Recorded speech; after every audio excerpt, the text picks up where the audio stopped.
Okay, so welcome to chapter 6. We are into the second unit of the class. Consumer decision making is the very beginning. This unit is all about looking at market opportunities. So, how does a business or somebody service oriented or a nonprofit organization figure out how they're going to enter a market? This is the fun part of the class. I think as we go on, it gets more and more fun. Those first 5 chapters are really just to kind of like get you the nuts and the bolts of information that you need. But this part is where it gets exciting. So, um, understanding kind of how market managers can navigate the marketplace and understanding, we talked about target marketing and how the marketing mix kind of all plays into this greater marketing scheme. Um, so this chapter will really kind of like drill down into consumer decision making or consumer behavior and how consumers, just like you and I, go through the decision making process. And so I'll just kind of jump in here. Some terms that you'll need to know. But it's important to understand that there is kind of a traditional decision making process, and then there are different types of customers that go through different types of buying decisions. So you'll be able to look through that on your own.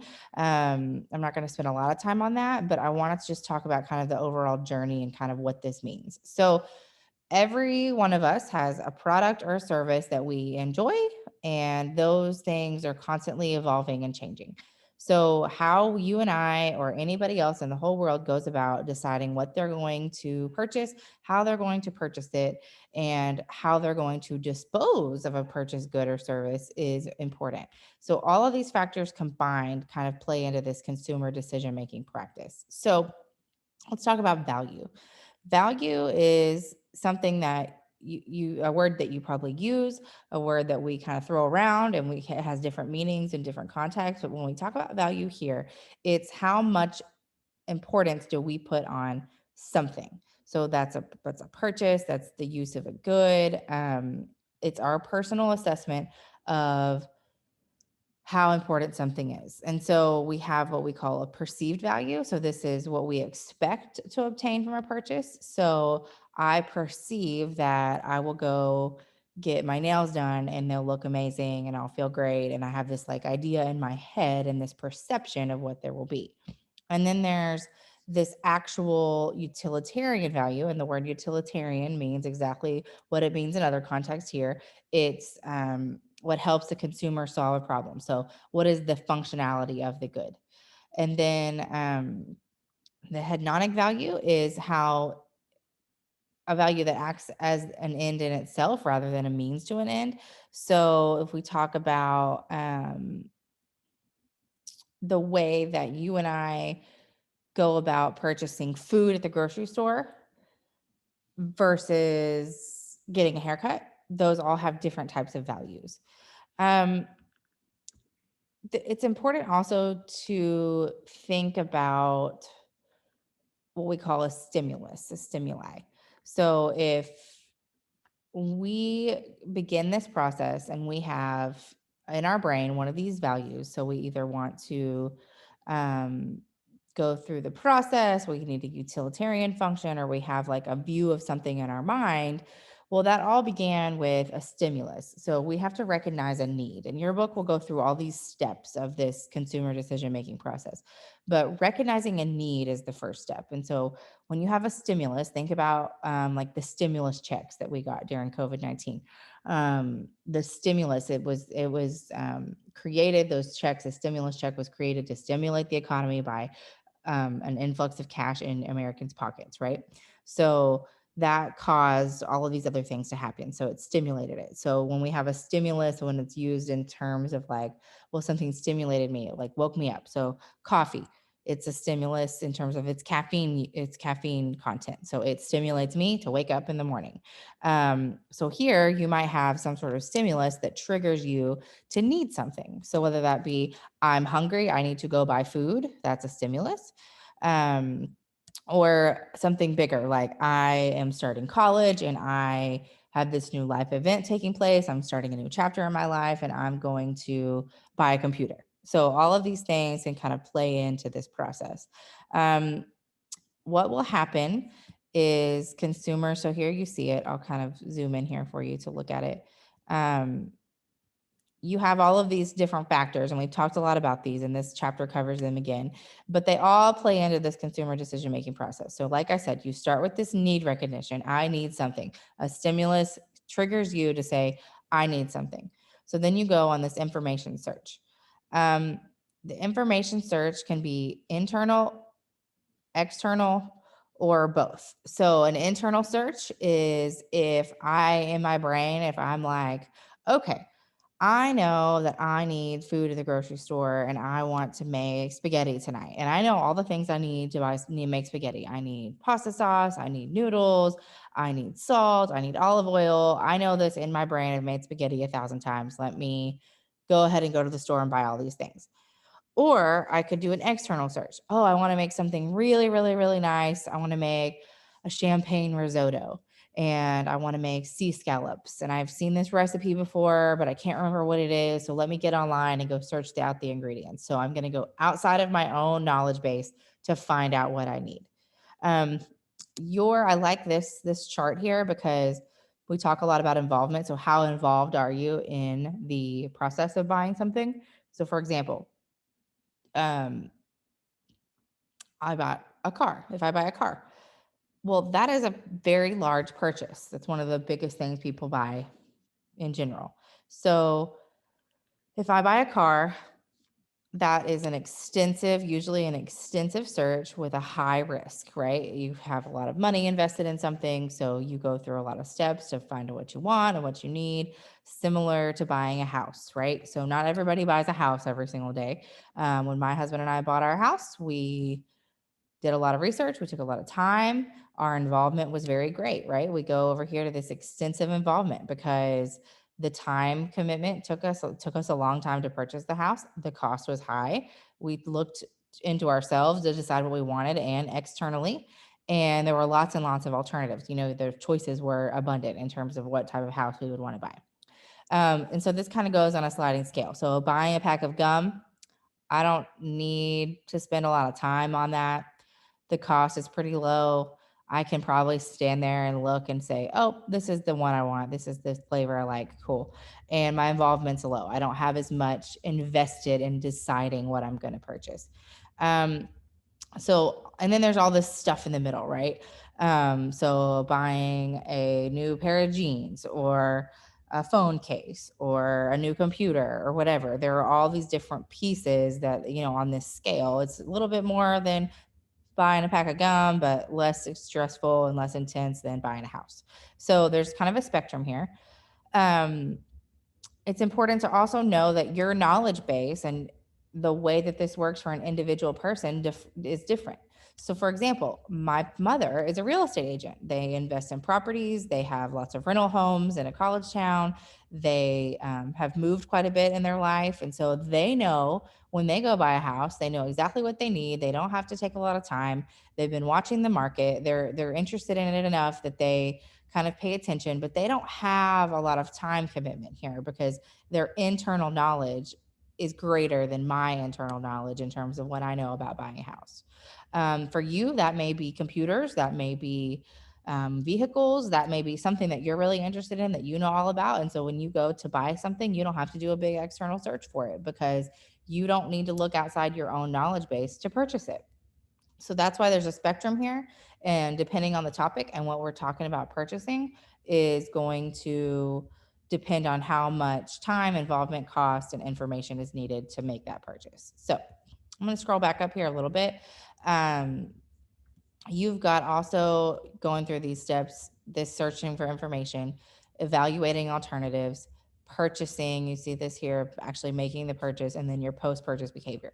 So remember, I also said marketers care about how consumers go through these steps 1 through 4 because the ultimate goal is a purchase, but also post-purchase behavior. Do you buy something and dispose of it quickly? Do you buy something and keep it forever? Do you buy something and give it away? how does this look? What does this look like? Remember, marketing is more than just advertising to people to buy things. So we're talking about packaging, we're talking about where it's purchased, we're talking about all these different things. And so disposing of something is just as important as purchasing of something in terms of the marketing scheme and how we look at these things. Your book will talk a lot about this loyalty loop. I'll let you look at this. It's pretty intuitive in terms of how you purchase a product. You could probably put yourself in this and say, oh, I've considered something, I've evaluated it, I've bought it. Now I'm enjoying it. I'm advocating and enjoying and bonding with the item or the service. And then you get into this loop where you buy it again, you enjoy it again, you advocate it again. Think about like restaurants. You find a restaurant you like, you go through this and you go through this loyalty loop many, many times. I'm not going to spend a lot of time on that because it makes sense. We do it every day. Let's also talk about all of these different factors. Once again, you can dig into this. You've seen your first exam how this is kind of going to work. I'm going to cover some of these high talking points, but I'm not going to sit here and read you the slides word for word. But we all know in talking in chapter 5 about culture that the set of values and attitudes can play into the way that consumers behave. The same goes for a subculture. So let's say all of us, we all live in theoretically Nacogdoches, Texas, and we all are associated with SFA. So that's our subculture, right? So we all live in the same place. We all are Americans or live in America or have some sort of association with America.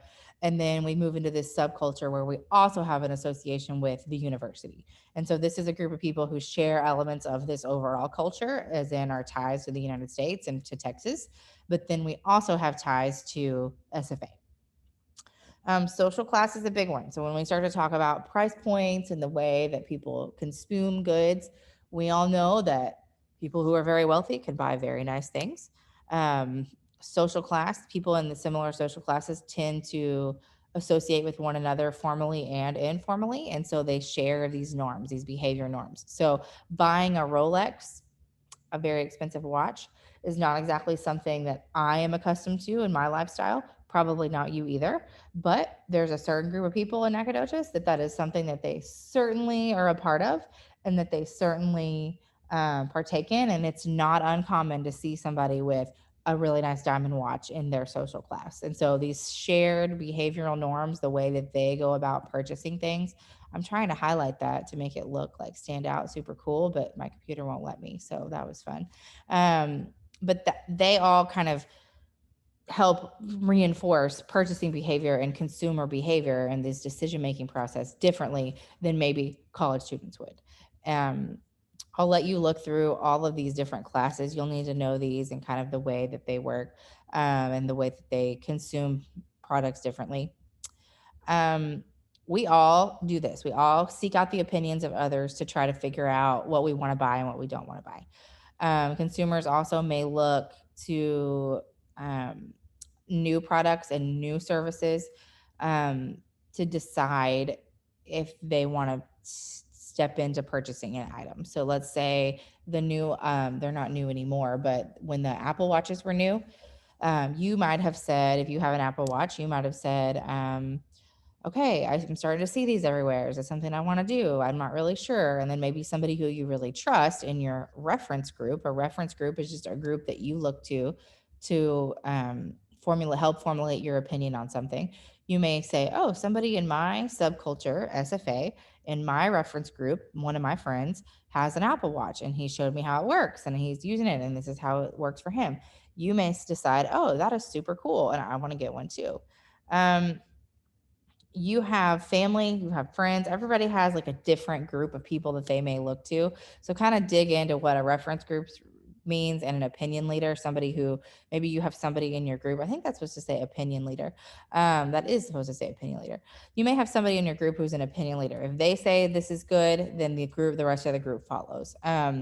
That's pretty normal. That's nothing bad. There's nothing bad with that. There might be somebody in your family that is the opinion leader. I always use the analogy, if what kind of laundry soap you use and how you wash your clothes is probably the brand of laundry soap that your mom used or that somebody in your home chose to use because they had brand loyalty. And so you're like, well, I'm in college now. I'll get that too. It worked for my mom, or it worked for my dad, or it worked for my brother. So I'm going to use it too, because they're an opinion leader on this. And so how you decided your choice was based on something like that.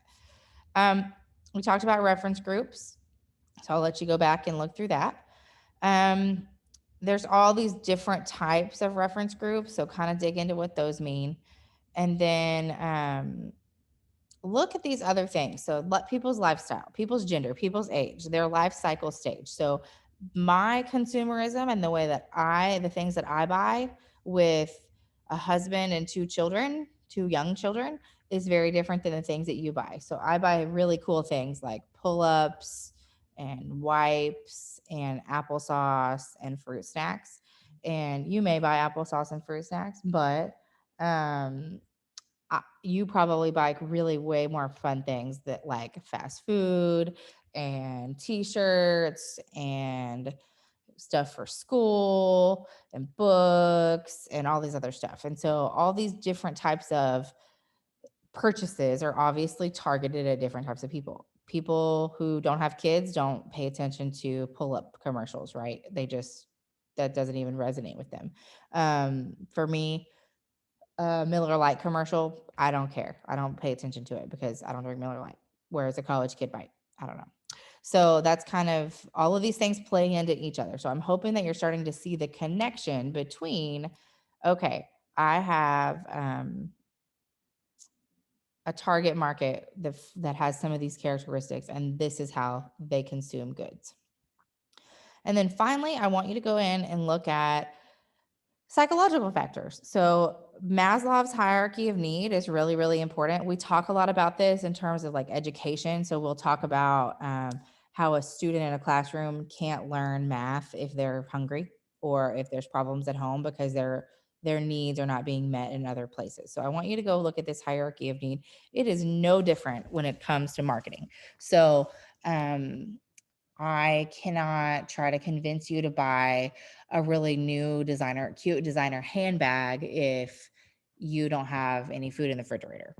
And so understanding how that works, and how social class and gender and age and all of these different things play into that, and how that's coupled with a hierarchy of need, is really important.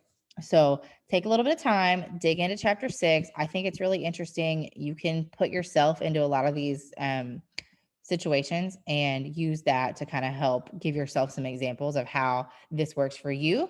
Also think about me when I teach this class face to face. We talk about like, tell me some things that I buy versus some things that you buy versus some things that your grandmother buys. And so just kind of think through how all of these different processes and this decision making scale and this little chart right here works for different items, for different groups of people, and for different industries. So I hope that helps shed a little bit of light on chapter 6, and thanks for tuning in.